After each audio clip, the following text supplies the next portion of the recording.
Hello my crafty friends, Corrine here from Corrine Crafts. I hope you are well. I have got a beautiful card for you today. Probably say that about them all, don't I? Look at this. Look at how vibrant this is. Isn't that stunning? A subscriber came to me after a recent video and said, Corrine, can you put together some cards for maybe a teenage girl or a teenage boy? And this is what I've come together, I think, for a teenage girl rather than a teenage boy. And I'm going to show you how we do this sort of controlled stamping in the background, how we can make our die cuts fit the project, even if they're not right, and then how we can bring the colours into the embellishments as well. I think this is really gorgeous. I hope you like it, and I'm going to show you now how I made it. So I had a comment from one of my subscribers asking me if I could make a card that might be suitable for a teenage girl or a teenage boy. So I thought, oh, that's an interesting one. And this is what I came up with. So this is, I would say, very much teenage girl. I haven't forgotten about teenage boy, but we will see where we go. So I've got a piece of card and it's 4.5 by 6.5 inches. Now, the first time I got this, I actually cut myself a piece of watercolour card, but then realised I didn't need it. So I've just got regular stamping card, just an ordinary stamping card. And the reason I like it is because it's so much whiter. So we're going to do some stamping on this. So let me show you. I'm going to put it onto a little mat to make the stamping easier. Now I've got a whole load of stamps. So these are some ink lily ones. I don't know if any of you bought the pen system from Ink Lily when they were on Crate and Craft, and you got 20 odd stamp sets, and this was one of them. I've never used it before today, so it's got circles and stars. It's all sort of broken. It's a bit drawn. Then I've got just some paint splats, and I'll show you what I've got.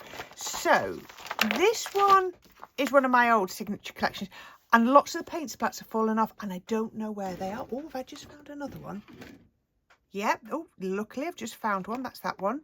Now, the problem with these is they're losing their adhesiveness, so it's not that easy to use. And then I've also got these ones here. Now that doesn't come off there, that's from somewhere else. So I've got these ones as well, and these are a rare earth one. I actually have that stamp, it's just somewhere else. So I've got these as well. So they're all paint splats, and they're really useful to be able to do controlled stamping. So the first thing I'm going to do, let me find a couple. I'll find a couple and put them here that we're going to use, what we're going to use. So I thought I'd use this big one there. Then I'd use a couple of smaller ones. I'll get some out. Doesn't guarantee that I'm going to use them. Let's run some down here. What else have I got? Oh, I like those. Now, I don't know whether that's going to stick. Who's had any success? I'd love to know if you've had any success in getting unsticky stamps back to being sticky again, because that's what I'm having a problem with. And I don't really know what to do, but there you go, that's my problem for today. So I've got those. Now the next thing I thought of, I'm going to be using these, so I'm just going to take the back off there. The other thing I thought of doing was also to use my water reactive inks, but they go quite pale, so I put those to one side and got the same colours out in quick dry. So I've got Crushed Velvet, Fuchsia, Ocean Blue and Spring Meadow, and I like these because they're a little bit more vibrant. So those are what I'm going to be using. I'm just going to move them out of my way a little bit. So let's find a stamp, put it on my rocker block, and every time I do this it comes out slightly different because obviously it's quite a random. And I'm going to poke these on. Now I am mindful that a lot of them sort of have drips, so they've got the sparkle effect. So I do tend to do, well, I'm going to say I do the drips the right way, but then I straight away turn it round. So, you know, it doesn't always work. So wipe the ink off there. The links just come off these inks, and then we just go for it. And then let's go here. I'm not going to go right off the edge of my page. I'm going to keep it fairly central. And then let's have the blue. So the blue, Ocean Blue, I love this one. Put that. And let's go you can still see that. There we go. So I've got those 4. They're my 4 biggest ones. Let's come in with them. Let's just get that bit of ink off there. I've got a piece of dirty paper towel there just to dry. I haven't got any purple yet, so let's start with some purple. This is the fun bit. This is really the fun bit, is just pop in all of the stamps on. Oops, I'm picking up other stamps here. Let's put those down there. Picking up all the bits. I quite like that purple, so let's pick that one up again and go here. Isn't that lovely? I mean, it's vibrant in a way that you would never get, you know, doing your own sort of splats. Now, I don't know whether this one's going to stick on at all. No, it's not. I think I need to get it. Oh, I've just dropped it in my tub of water. Does that help get it clean? Is it just dust on the back? Oh, it's sticking. No, that's not sticking. I wonder if I spray self-repositionable spray on, whether that would help. I'll have to give it a try. It's sticking for a minute. Let's just go with it while it's sticking. And just hope it doesn't fall, because if it falls, it then ends up making marks on my card. Oh yes, I like that. Let's do another blue one. Where have I got space? Let's do that one there. That's about as far out as I want to go with that, so I can put that one out of the way. Let's get that off the rocker block, because otherwise nothing will stick. Have I done that one? Yes, I've done that one. Let's use that one out of the way. Let's come with this one. I need some more pink. Let's go with a bit of pink down there. And I'm just going to keep building this up, trying to keep things as random as possible, but random's hard. Don't know if any of you agree with me. Random is a hard concept to do. So yeah, I'm just going to do the best I can and try not to create any patterns on here. So straight away it feels a bit more teenagey, doesn't it? With the colours. Oops, what's come off there? That's another one. I'm just putting them a bit further out of the way once I've used them. There we go. This is a process, but we can usually... Have I done that one? No, I haven't used that one. Right, what colours are missing? I need another purple. I can't put that there. Can I put it there? There we go. What colour wants to go there? I've got all the colours, haven't I? Ooh. This is when I try not to put 2 colours next to each other. The same colour next to each other twice, but then I end up doing it. But never mind. Let's do a blue.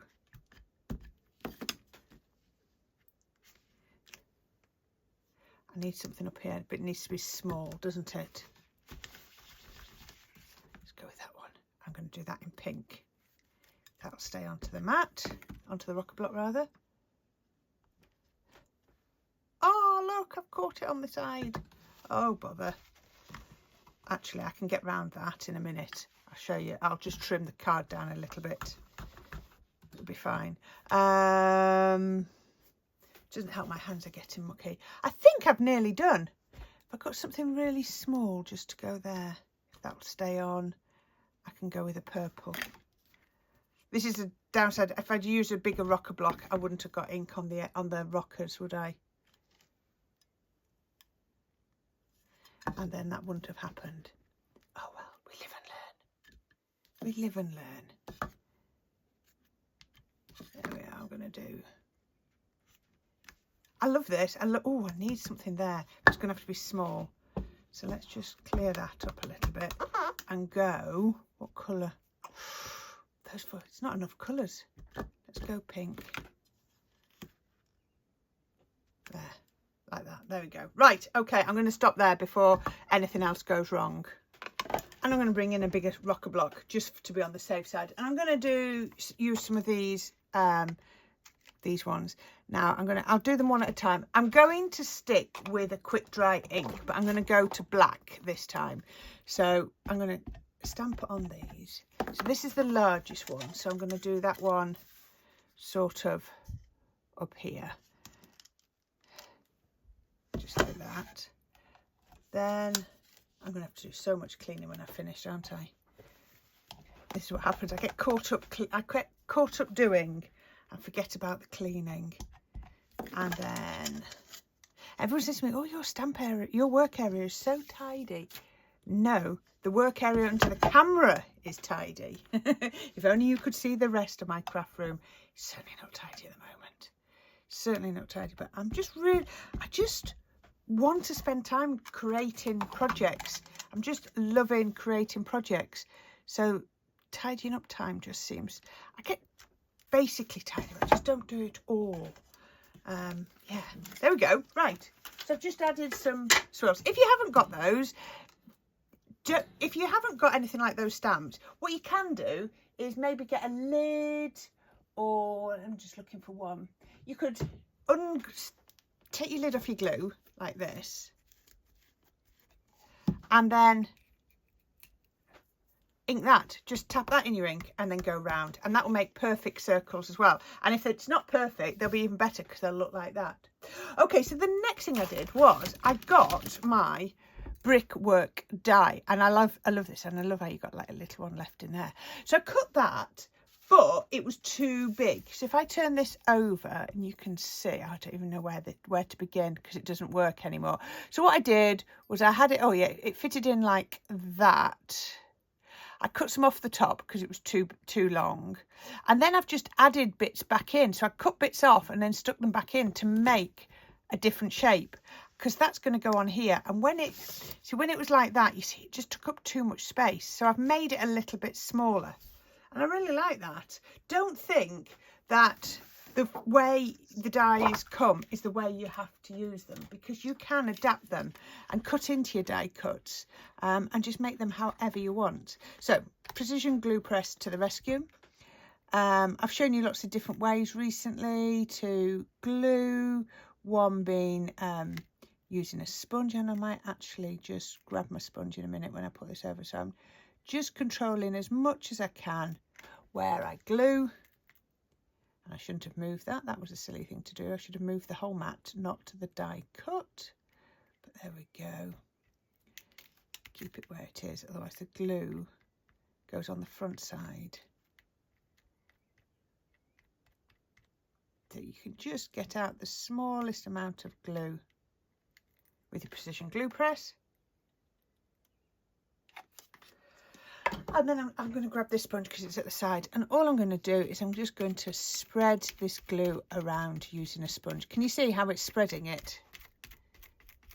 And I don't do anything, I just keep this sponge for that purpose. It's one of those really cheap ones. There we go. Now there is a little bit of glue on the front, but we can sort that in a minute. And I'm going to pop that on to here. Just going to make sure it's all nice and square. So I'm going to pop that on, and then I'm going to press it down.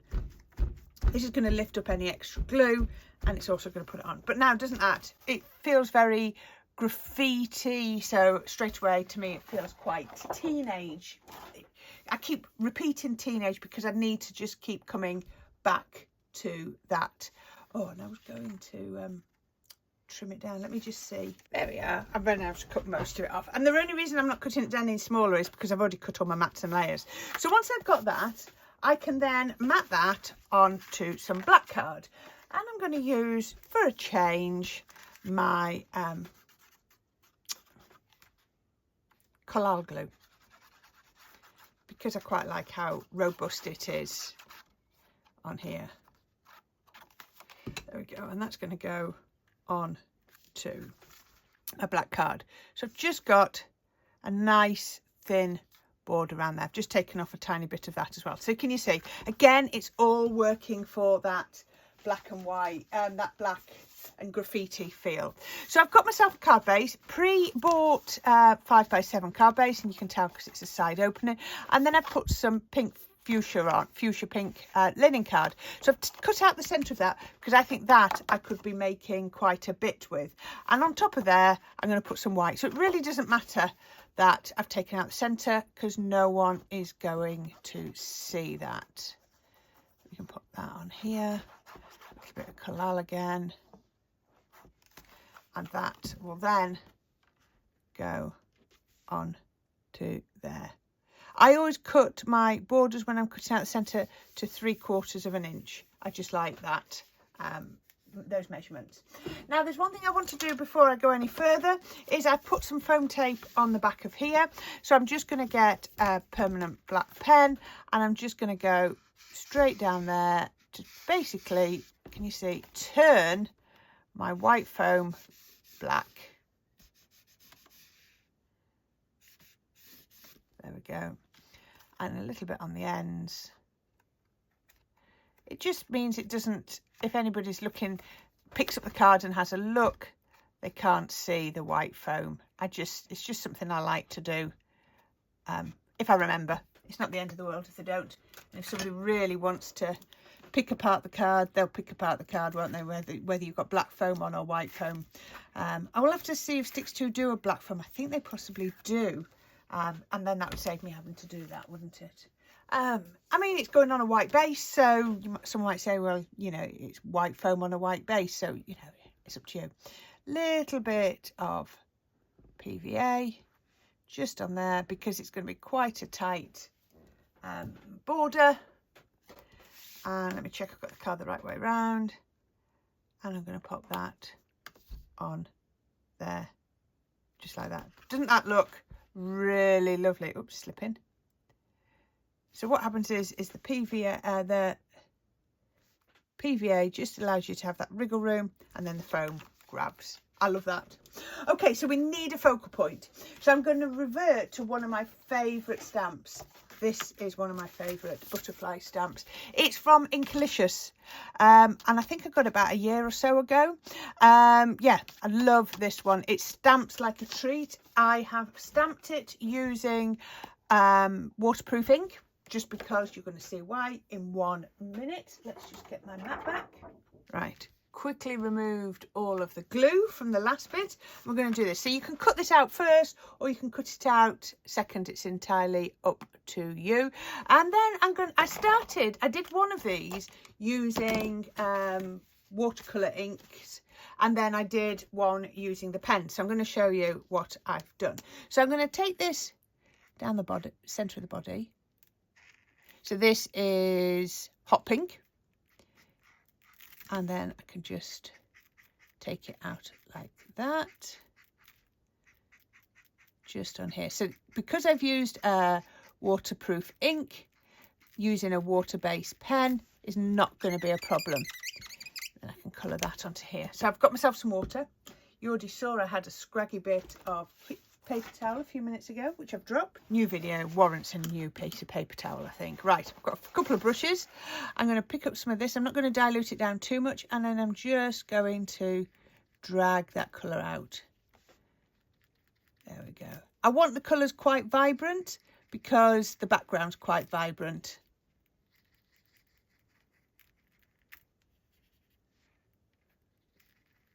There we go. This would also look nice using your sparkle pens, not your sparkle pens, you like your sparkle inks as well. Right, so there's the pink. Next, I'm going to go with blue. So I'm not going to put it onto the paper. I'm just going to pop it onto my mat. This is why I like to work on a craft mat, because it gives me the opportunity just to do some scribbling and pick up. Nearly dried the brush, so you can see how vibrant the colours are when I do it like this. Just along there. And again, I'm not too concerned about the pattern underneath. I'm just laying down the colour, making it a bit more ombre than anything else. So we can come around here, and then what I might do is pick up a little bit of water, and like I say, ombre it into the pink and just blend the two colours together, just like that. There we go. And then, you guessed it, we're going in with Meadow. Let's lay a lot of that down. Now this is one, actually, I might actually just come straight in with this, because this one is a bit paler, so it'll probably work. I could have coloured with them all, but I just find that it's harder to do the blending. But that Meadow just works straight to the card. Use that ink in a minute that I've just laid down. need some more of my aquamarine. So just pick colours that match the inks that I did earlier. There we go, that should be right. So let's brush, where am I? That one. And then we're just blending them round. You can see, can't you? Aren't the colours gorgeous and vibrant? That's what I was after. Lots of vibrant colour. There we go, just blending that out. Let's come in with the blue again. I always seem to lose the blue. I always seem to blend the pink into the blue and then the green into the blue, and my blue disappears, but I want the blue to still be there. Now this stamp is about as big as I think this card can tolerate. I think if you have a slightly smaller butterfly stamp, that would work really, really well. Like I say, this one's about as big as it could get. Anything bigger and it would just completely dominate. Let's just get that. There we go. And that is all the colour. Isn't that beautiful? Absolutely gorgeous. Now, all I've done with this one, you can see it's exactly the same, and I've just cut it out. Just fussy cutted it out really, really simply. It's not a difficult thing to do. So I'm just going to grab my scissors because they're a nice good. I've let it dry off a little bit so that I can shape it. If you try to shape it while it's wet, you'll run the risk of tearing the card. If you want to, you can cut down that line. But I think for now we'll do it. But please have a look at what you've got in your stash. As you know, I really do advocate using what we've got. You're bound to have butterflies. If you haven't got a butterfly stamp, but you've got a butterfly die, then cut it out of just a single colour that you've used and it will work really, really well.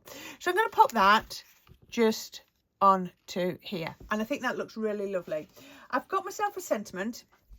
These are Tim Holtz ones. They look like they've been stamped on one of those stamps. And I'm going to put that there.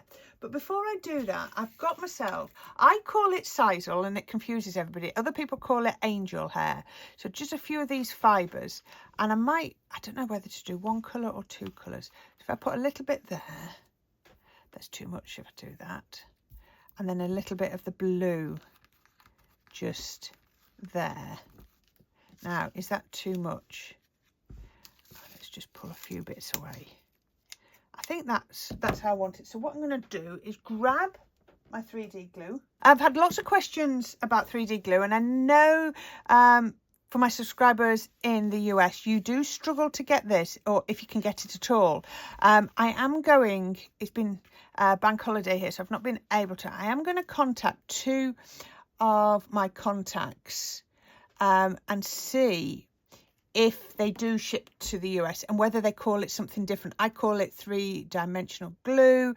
I'm just going to find out and I will get back to you on that. So I'm going to put the butterfly on. Remember, if you're not going to do straight, make it at a very definite angle. That looks lovely with just that little bit of sisal coming out.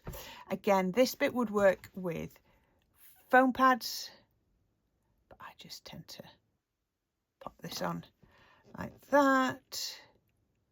I'm going to pop that just there.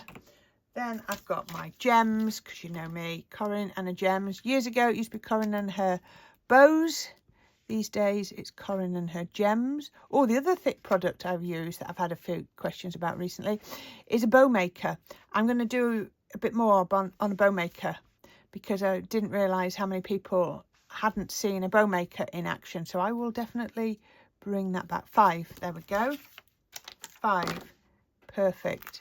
And that is the card I think would work. You don't have to lift the wings up that much if you struggle to post it. I think that would work beautifully for a teenager. What do you think? Now, you could go over that with a sparkle pen. That would look lovely, just to give it a little bit of bling and a bit of sparkle. Oh, I've got quite a bit of blue here. Could I use this? Could I sneak that bit of blue in? And this is why I like 3D glue, because I can just, there we go. There we are. Right, that'll do. How about like that? I need to trim that off. That's too long. There. There we are. Oh, I'm happy with that now. I love that. So if you wanted some ideas for potentially teenager, how about like that? And I'm thinking most of that would work. Take the butterfly off and put something maybe a little bit more masculine on, and that would work for your teenage boy. But I have got an idea for a teenage boy card, and I will come to that one very soon. So thank you for watching that. I hope you enjoyed my ramblings. Excuse the filthy fingers, but I've been prepping this card for a couple of hours now and sorting. On the left, as always, will be a link to another video, and on the right will be a link to my subscribe button. I've had a fair few people recently sharing pictures of the cards they've made that my projects have inspired them to have a go at, and I absolutely love that. It's the best feeling in the world to see what you make. So if this inspires you to have a go at anything, even if it comes out completely different, but the starting point was this as your inspiration, then please do share them with me. I love that. So as always, please don't forget to click on the other videos or on the subscribe button if you haven't done that, and I will see you again very soon. So until next time, my crafty friends, you take care, enjoy your crafting, and I will be back very soon. Bye for now.